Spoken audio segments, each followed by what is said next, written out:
بسم اللہ الرحمن الرحیم والصلاة والسلام علی محمد وآلہ الطاہرین اللہم صلی علی محمد وآل محمد رب اشرح لی صدری ویسر لی امری واحلل عقدۃ من لسانی یفقہوا قولی۔ قابل عزت و احترام سامعین، بارگاہ امیر المومنین علیہ الصلوۃ والسلام سے آپ کی خدمت میں حاضر ہیں۔ قافلہ حسینی مدینہ سے مدینہ تک کا سفر، اس حوالے سے مسلسل گفتگو کا سلسلہ جاری ہے۔ درس نمبر 94 بیان ہو رہا تھا اصحاب سید الشہداء کے حوالے سے، ان کی جانبازی، ان کی جانثاری، کس طریقے سے انہوں نے سید الشہداء کی بارگاہ میں اپنی جان کا نذرانہ پیش کیا اور ابدی سعادت کے مستحق قرار پائے۔ بہت سارے وہ اصحاب کے جن کا ذکر تو کیا، نام بھی بعض اوقات ہم لوگ نہیں جانتے۔ اس حوالے سے ہم نے کوشش کی کہ ان اصحاب کا ذکر کیا جائے ایک حد تک، مگر یہ بات ہم پھر کہہ رہے ہیں، یہ بات واضح رہے کہ ایسا نہیں ہے کہ جتنے اصحاب ہیں ان کا مکمل طریقے سے ہم نے ذکر کر دیا اور کہیں پہ یہ ذکر نہیں ملے گا۔ نہیں، بہت ساری کتب ہیں جن کی طرف رجوع کیا جائے تو ان اصحاب کا ذکر ملے گا، جو مجہول اصحاب ہیں وقت کی قلت کی وجہ سے جن کا ذکر ہم نہیں کر سکے۔ اصحاب سید الشہداء میں ہم جلدی چند اصحاب کا ذکر کر کے یہاں سے بات تمام کریں گے انشاءاللہ، تاکہ آنے والے دروس میں سید الشہداء کے اصحاب میں جو بنی ہاشم شہید ہوئے ان کے حوالے سے انشاءاللہ ذکر کیا جائے گا۔ جناب زیاد ابن عریب الحمدانی سید الشہداء کے اصحاب میں ان کا شمار کیا جاتا ہے۔ ابو عمر ان کی یا ابو عمرہ دونوں ان کی کنیت ذکر ہوئی ہے۔ اچھا، یہ وہ ہستی ہیں، نام دوبارہ سن لیجئے گا، زیاد ابن عریب، عین رے یہ بے، عریب حمدانی، ادرک زمانہ نبی صلی اللہ علیہ وآلہ، نبی کا زمانہ انہوں نے درک کیا ہے۔ اب نبی کو دیکھا یا نہیں دیکھا، لیکن نبی کا زمانہ درک کیا، تو کم سے کم یہ تابعی ضرور کہلائیں گے، چاہے صحابی کہلائیں یا نہ کہلائیں۔ ابن نما نے ذکر کیا ہے، شیخ ابن نما نے، کہ یہ بنی کاہل کے غلام تھے۔ بنی کاہل قبیلہ ہے، وہاں کے یہ غلام تھے۔ انہوں نے کربلا معلیٰ میں شرکت کی سید الشہداء کے پاس۔ اچھا، ایک شخص آ کے روایت کر رہا ہے، توجہ کیجیے گا، بڑے بہادر تھے، یہ بزرگ ہستی ہے، یعنی عمر رسیدہ تھے، بڑے بہادر تھے۔ ایک شخص آ کے دیکھتا ہے، روایت کرتا ہے، کہتا ہے کہ میں نے دیکھا کہ ایک شخص ایسے بہادرانہ طریقے سے حملے کر رہا ہے، مسلسل حملے کر رہا ہے، اور حملہ کرتے کرتے قوم پہ حملہ کر رہا ہے، قوم یہ سارے دشمنان بھاگ رہے ہیں، ثم یرجع الی الحسین، واپس پلٹ کے امام حسین السلام کی طرف چلے گئے۔ کون؟ زیاد ابن عریب کی بات کر رہے ہیں یہ۔ وَيَرْتَجِزْ وَيَقُول، اور اس کے بعد رجز خوانی کر رہے ہیں اور کہہ رہے ہیں، امام حسین کی شان میں اشعار کہہ رہے ہیں۔ یہ کون ہے؟ یہ زیاد ابن عریب ہے۔ یہ بندہ دیکھ کے روایت کر رہا ہے، دشمنان میں سے ہے، یہ روایت کر رہا ہے کہ میں نے دیکھا کہ یہ شخص اس طریقے سے جنگ کر رہا تھا اور واپس امام کی بارگاہ میں جا کے اشعار پڑھنے لگا۔ میں نے سوال کیا کہ یہ کون ہے، تو مجھے بتایا گیا کہ یہ ابو عامر زیاد ابن عریب ہیں۔ عامر ابن نحشل نامی ملعون شخص نے ان کی طرف آگے بڑھ کے حملہ کیا اور وہیں پہ ان کو شہید کیا اور ان کا سر تک جدا کیا گیا تن سے۔ مقتل قعنب ابن عمر، قعنب، قاف عین نون بے، یہ بھی سید الشہداء کے اصحاب میں شامل ہوتے ہیں۔ یہ بصرہ سے آئے تھے، امام حسین صلی اللہ علیہ وسلم سے جا کے ملے تھے۔ حجاج ابن بدر السعدی ان کے ساتھ امام علیہ السلام کی بارگاہ میں پہنچے تھے۔ یہ بھی بصرہ میں جب ابن زیاد تھا تو اس سے بچ کے بڑی مشکلات طے کر کے امام علیہ السلام تک پہنچے تھے، اور پہنچے کہاں تھے؟ مکہ میں۔ امام علیہ السلام مکہ میں تھے، اس وقت پیغام آ چکا تھا، جناب سلمان رضین پیغام پہنچا چکے تھے جو امام کے بصرہ کے قاصد تھے۔ وَلَمْ يَزَلْ مُلَازِمًا لَهُ حَتَّى نَشَبَ الْقِتَالِ يَوْمَ عاشوراء، امام کے ساتھ ساتھ رہے یہاں تک کہ قتال، جنگ ہونے لگی عاشور کے دن، تو امام علیہ السلام کی بارگاہ میں آئے۔ فَقَاتَلَ فِي الطَّفْ بَيْنَ يَدَيْ الْإِمَامِ الحسین علیہ السلام، امام علیہ السلام کے سامنے کربلا معلیٰ کی جنگ میں آگے بڑھ بڑھ کے حملے کیے اور شہادت کا جام نوش کیا۔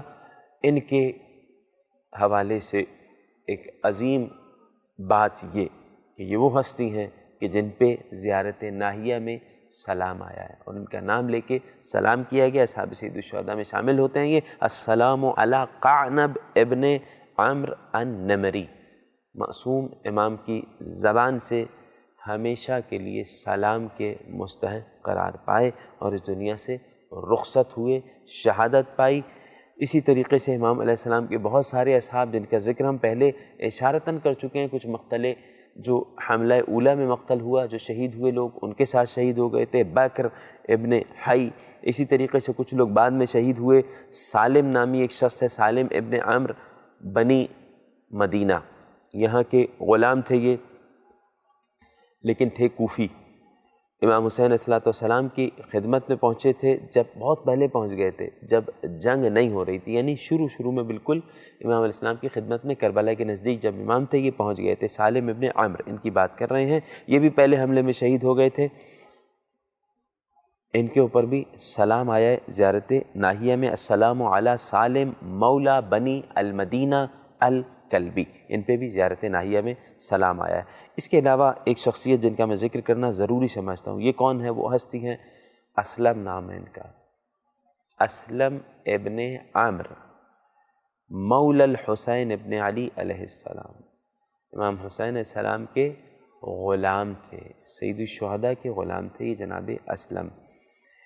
ان کے والد جو ہیں ترکی تھے، عربی زبان سیکھی اور خط و کتابت عربی کی سیکھی تھی انہوں نے۔ بعض اہل سیر نے اس طریقے سے لکھا ہے، یعنی عظیم المرتبہ شخصیت ہے، توجہ کیجئے گا، امام حسین السلام کے غلام تھے۔ بعض تاریخ میں عجیب جملہ ملا، امام نے آزاد کر دیا تھا انہیں، جاؤ آزاد ہو جاؤ۔ یہ آئے ہیں اور کہا ہے امیری حسین و نعم الامیر، وہی اشعار پڑھے جو ایک 11 سالہ بچے نے پڑھے تھے، عامر ابن جنادہ، جو میں پہلے ذکر کر چکا ہوں۔ امیری حسین و نعم الامیر سرور فؤاد البشیر النذیر، میرا امیر تو فقط حسین ابن علی ہے، اور کیا بہترین امیر اور بادشاہ ہے، سرور فؤاد البشیر النذیر۔ یہ حسین ابن علی وہ ہستی ہیں کہ جو بشیر نذیر نبی اکرم صلی اللہ علیہ وآلہ کے دل کے سرور ہیں، یہ حسین نبی کے دل کا چین ہے۔ اے میرے آقا و مولا، مجھے جنگ پہ جانے کی اجازت دیجیے۔ عجیب انداز سے جنگ پہ گئے ہیں، لڑے ہیں۔ ان کے حوالے سے ایک جملہ ملا جو مجھے کہیں اور نہیں ملا سوائے جناب علی اکبر کے، یہ انداز امام حسین علیہ السلام کا۔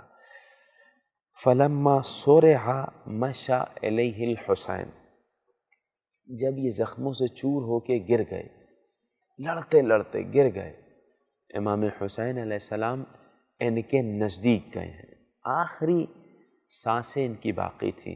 نزدیک جانے کے بعد فرآہ وبہ رمق یؤمئ الی الحسین، سانسیں باقی تھی، یہ غلام امام حسین کی طرف اشارہ کر رہا تھا، آنکھیں اٹھا کے امام حسین کی طرف دیکھے جا رہا ہے، اسلم نام ہے۔ امام نے عجیب انداز اختیار کیا، میں نے کہا مجھے نہیں ملا تاریخ میں یہ انداز کسی اور کے ساتھ سوائے جناب علی اکبر کے حوالے سے۔ امام علیہ السلام آگے گئے، فاعتنقہ الحسین ووضع خدہ علی خدہ، امام علیہ السلام نے گلے لگایا، سینے سے لگا لیا، اس کے بعد اسلم نامی اس غلام کے رخسار پہ اپنا رخسار رکھا۔ عجیب انداز ہے، رخسار اسلم پہ جب رخسار ابا عبداللہ الحسین آیا، فتبسم، یہ غلام مسکرانے لگا اور بآواز بلند صدا دینے لگا۔ صدا کیا دینے لگا؟ من مثلی، مجھ جیسا خوش نصیب کون ہے؟ وابن رسول اللہ صلی اللہ علیہ وآلہ واضع خدہ علی خدی، مجھ جیسا خوش نصیب کون ہے؟ فرزند رسول، فرزند زہرا نے اپنا رخسار میرے رخسار پہ رکھا ہے۔ یہ غلام کہہ رہا تھا اور مسکرا رہا تھا، اور اسی وقت روح اطہر پرواز کر گئی اور ہمیشہ کے لیے سید الشہداء کے اصحاب میں شامل ہوئے اور ابدی سعادت کے مستحق قرار پائے، جناب اسلم۔ اس کے علاوہ اصحاب سید الشہداء میں ذکر ملتا ہے جناب بشر کا۔ بشر کون ہے؟ بشر ابن عمرو ابن الاحدوث الخضرمی، توجہ کیجئے گا، بشر یا بشیر دونوں نام ذکر ہوئے ان کے، یا بشر بے شین رے یا بشیر دونوں نام ان کے ذکر ہوئے ہیں، اور زیارت ناہیہ میں ان پہ سلام بھی آیا ہے۔ بشیر ابن عمر، السلام علی بشیر ابن عمر الخضرمی، زیارت ناہیہ میں ان کو سلام پیش کیا گیا ہے۔ پہلے حملے میں یہ بعض روایت کے مطابق شہید ہوئے، اور بعض افراد نے لکھا کہ نہیں، پہلے حملے میں شہید نہیں ہوئے، یہ بعد میں بھی باقی تھے اور شہداء میں آخر تک یہ لڑتے رہے ہیں، اور اس وقت جا کے انہوں نے شہادت کا نذرانہ پیش کیا ہے۔ امام حسین علیہ السلام کے اصحاب میں شامل ہیں، اور انہوں نے بھی باقاعدہ تلوار نکال کے جنگ کی ہے، اور ہمیشہ کی سعادت کا سبب بنے کہ زیارت ناہیہ میں ان پہ سلام آیا ہے۔ اس کے علاوہ اور بھی اصحاب سید الشہداء میں ہیں جن کا ذکر انشاءاللہ ہم آنے والے درس میں بیان کریں گے۔ سبحان ربک رب العزت عما یصفون وسلام علی المرسلین والحمد للہ رب العالمین، والسلام علیکم ورحمۃ اللہ۔